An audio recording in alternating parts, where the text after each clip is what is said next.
padroeira de um povo a lutar, a gente mineira te quer exaltar,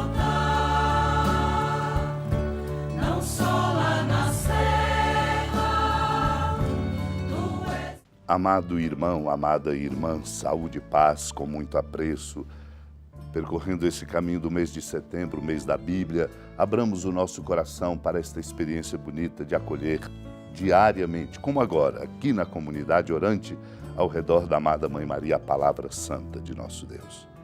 Lembro aqui, compartilhando com o seu coração, num dos seus sermões, Santo Agostinho, ao dizer: os milagres de nosso Senhor e Salvador Jesus comovem todos os ouvintes e todos os que creem, embora de modo diverso. Alguns admiram as curas operadas nos corpos, mas não sabem elevar-se mais alto. Outros, ao invés, veem como assombro ainda maior renovarem-se agora no Espírito as maravilhas que nosso Senhor realizava nos corpos. Nenhum cristão duvida que também hoje os mortos ressuscitem. Todo homem tem olhos capazes de ver os mortos ressurgirem, como o filho da viúva, de quem o Evangelho fala, e que nós vamos agora proclamar. Mas nem todos têm olhos para ver ressuscitados os que morreram espiritualmente.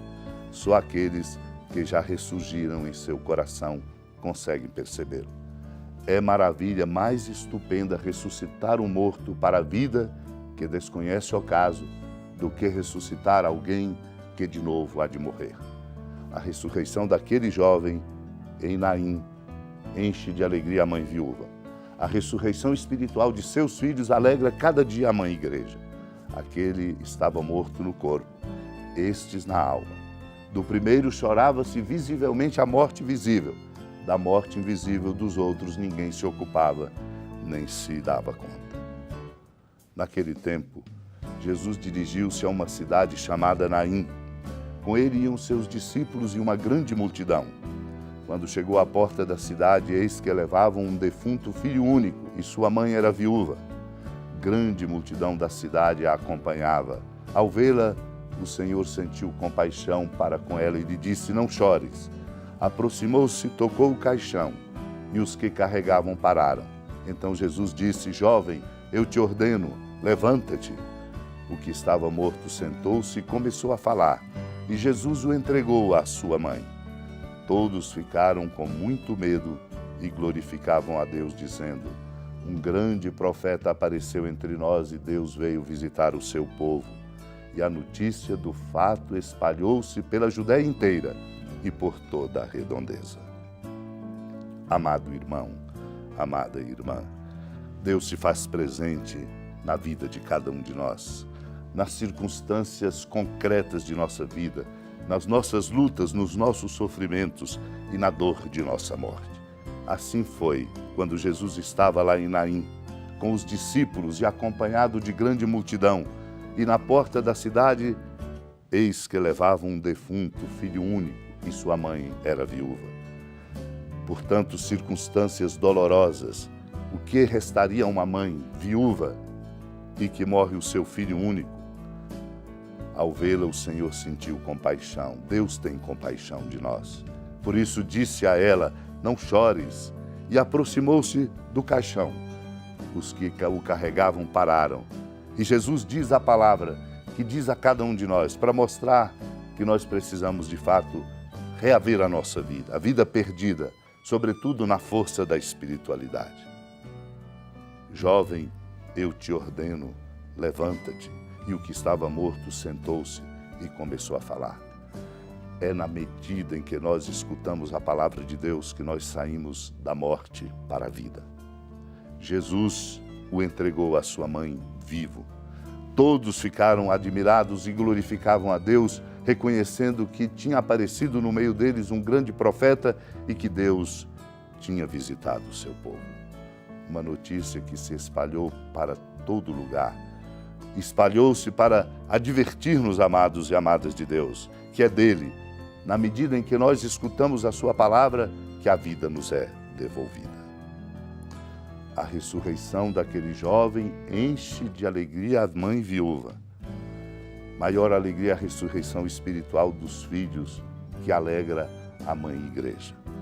Este é o nosso caminho, o caminho de nos refazermos espiritualmente, para brotar em nós uma sabedoria que nos dê a capacidade de conduzir a nossa vida na direção certa. Ensina-nos esta passagem, que sem a força da sabedoria de Deus, nós não podemos de verdade viver e conduzir a nossa vida como dom.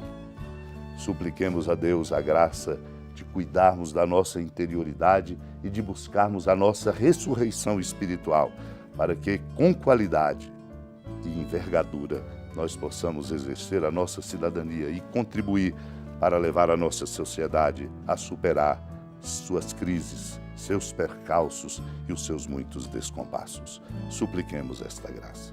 Senhora da piedade, Mãe Virgem do Cristo Deus.